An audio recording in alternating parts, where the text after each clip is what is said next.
Hey, it's David Sherry, and this is Founder Therapy, helping driven entrepreneurs build better lives and bigger businesses. The topic of today's conversation is how to create more value and get paid for it. You might want to raise your rates, get better testimonials, be seen as more credible, or maybe just get more respect in the work that you perform. But the hard truth is, most people try and charge more without first understanding how to create more value. And we're taught that value is just about skill set. But that picture is incomplete. The way you think about value, the way you define it, expand it, and multiply it for your customers, your clients, the people you work with, that's what actually changes how much you can charge, how much you can deliver, and how much impact and demand you can create for your work. All of this is meant to help you become more indispensable as a freelancer, as an entrepreneur, or someone who just works in an organization who wants to be seen as someone providing more value. So let me show you 3 ways that I help clients shift their mindset around value so that they can be paid more and lead more effectively and create better results. The first is to make the vision bigger. When I work with founders, one of the first things I ask is, are you thinking too small? It's something that's always in the back of my mind. Someone might come to me and say that they want to take their product and launch it in a new market. And an initial question I might have for them is, what if we launched in 5? What would it take to launch in 10? I begin to think about the ideas that they have at scale rather than at the small scale that they're bringing them to me. And this slight stretch just beyond the current frame of their thinking, it creates energy. It creates excitement. It opens up a bit more possibility. And if you feel a little bit nervous doing this, or you feel a little bit nervous thinking about taking your idea and making it a little bit larger, just know that energy that you're bringing through pointing that out is something that the other person can use. So no, you don't have to follow through on every huge idea, but the act of expanding the potential of a project that you're working on, it changes the trajectory of what is even possible with your client or with your customer. And this is the first act of leadership, which is making the unexpected feel achievable. If you can help your clients or customers take something that they don't think they can necessarily do and you make it more achievable for them, you stretch their vision and you show them how it's going to be possible for them, that's going to unlock new insight, new energy, and new potential. And it's a great way to expand the size of the solution and the size of the problem that you're working on with your customer. The second thing you can do, the second mindset, is to always be over-delivering, to always be multiplying the value that you provide for the people that you work with. Most people will say that you should charge what you're worth, but I say you should deliver more than what is expected. Great businesses are always built around this asymmetric value. If you charge what you're worth, you're just meeting the client with where they are and what they expect. If you over-deliver, when the client pays you $1, they get 3 or 5 or 10 in return, that's leverage. So what you want to do is you want to actually significantly over-deliver on what you charge. You don't want to just charge what you're worth.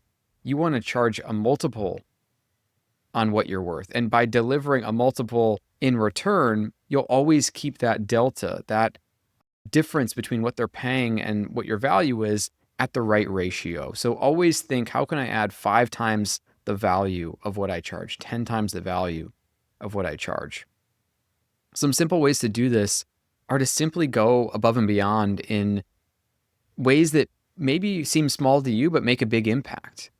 What if you could introduce one of your customers to a new customer for them, a new person in the network, a new person to come lead a workshop for them? Helping your network by leveraging your existing network can be a big way of adding more value. You can also share bonus templates and resources. You can highlight opportunities with your client they'd never considered before. You can offer surprise phone calls that can unlock clarity for them. Or you could even just be really great at recapping and taking notes and sharing progress on your customer's evolution so that they feel really taken care of by you as an entrepreneur or a freelancer. So each time you do that, you say, I care enough to go above and beyond for this relationship. Now, mindset number 3 is keeping a focus for transformative change. Good service providers, they ask the client what they want. Great service providers, great entrepreneurs, they give people what they couldn't yet see for themselves yet. So when a client comes to me and they say they really want to work on their personal productivity and they're thinking about hiring a VA because they're busy as a CEO, what I like to look at is not just their own productivity, but the company-wide systems, the exec level leadership. By reframing what it is that we're working on to become something more transformative to the entire organization, we're easily able to create much more leverage, much more productivity, much more output than with what the person came to me at first. So what freelancers and people often do in these scenarios is they take their client just at their word. The thing is, if you have mastery of a subject, there's always going to be more that you know about a subject than your client does. And this is the pain point of a lot of agency CEOs, where they feel like their clients never really understand all the thought that went into the work that they have been doing. And that's because that's true. So when your client comes to you with a want or a desire, because you have mastery in that department or that area, maybe more so than the client, it's on you to focus on making sure that your awareness of that field or that possibility is something that you can actually speak to. That you stay focused not just on delivering what the client wants, but instead on what is possible, what they need.